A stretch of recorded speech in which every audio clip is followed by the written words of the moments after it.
Hello, hi everyone.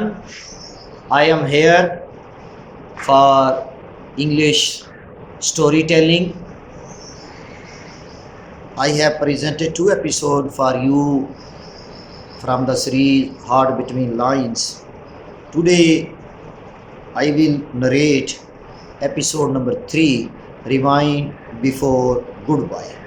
It is very interesting, loving story of Gappu and Tinku, and the speciality of this episode number 3 is that it has a hidden memory which which will be revealed before you after listening it carefully. They say every person you meet twofold, once in real life and once in memory. but what it but what if those two moments ensure that the same time it was a Wednesday, conventional, uneventful, the kind of day that slips through the calendar like a quiet moment. Class 9 was at the library, rain tapped on the roof again, a theme in their silent music, but the sound of the rain was very interesting. Tinku wandered between shelves, humming. Gappu sat in the corner, tossing through a book he was not really reading. He was in the thoughts. He was lost in the thoughts. Excuse me, Tinku said, reaching for a copy of The Shadow Between Stars. I think this is the last one. Gappu did not look up. I got there first, he mumbled. Well, maybe I can read it after you, she smiled. He finally looked at her. Really looked. You can say he was gazing her. Something flashed in his eye. He slowly offered her the book. You take it, he said. It is not really my kind of story anyway. She took it, muttered. But you have underlined half the page. He flashed. Old habit. That night, Tinku read the first chapter, then the second, then paused on the third. There on the bottom margin was a faded scribble in pencil. This is where she looked up. Her breath caught. She would seen that handwriting before, in sketches, in notes, in poems. She closed the book and opened her memory instead. Flashback. A year ago, a school in another city, a book fair, a lost bookmark, and a boy who had returned it quietly with a small smile and a nod. She recalled because his eyes did not match his face.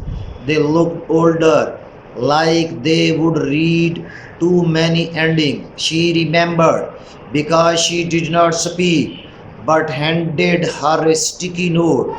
This line made me pause. She recalled because his eyes did not match his face. They looked older, like they had read too many endings. She remembered because he did not speak but handed her a sticky note. This line made me pass. It was the same book. Back to know. It was him. She assumed into the dark. The next day at school, she didn't wait for class. She found him sitting alone near the garden during breaks, sketching leaves in his notebook. She sat beside him, quiet. Did you trust? She asked. He did not answer instantly. Sometimes he said, why? She pulled out the book and placed it beside.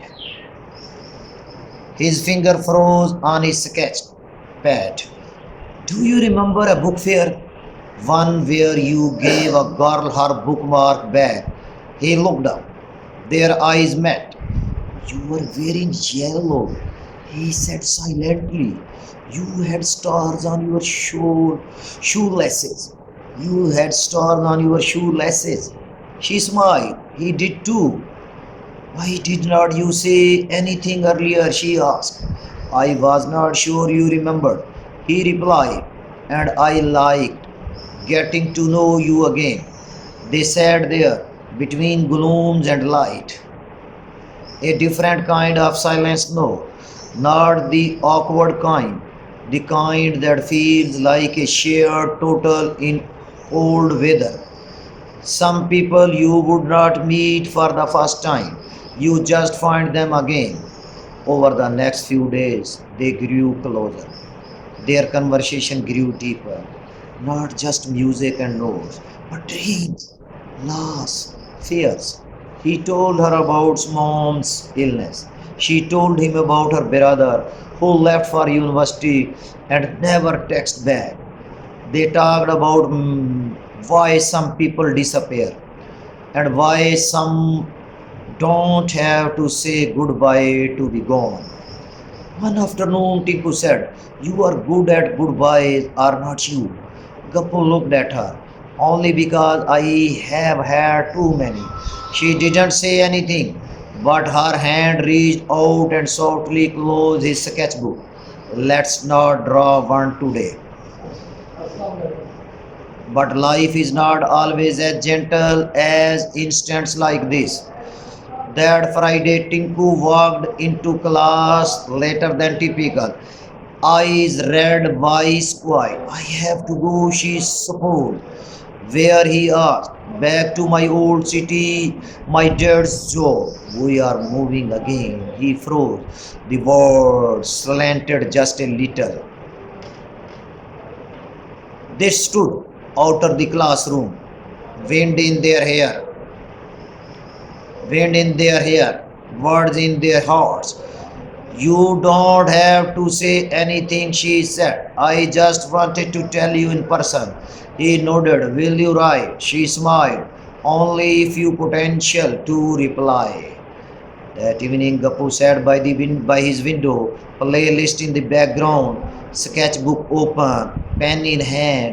But instead of drawing, he opened the book she had borrowed one last time. Instead, he placed a note, not gathered, not sealed, just left there, a final message. If life reminds again, let's not press pause this time. A final message. If life reminds us again, let's not press pause this time. The next morning, she was gone. No goodbye hug, no histrionic departure, just an empty chair and a book on his desk. When he opened it, the note was gone, but in its place, a new one.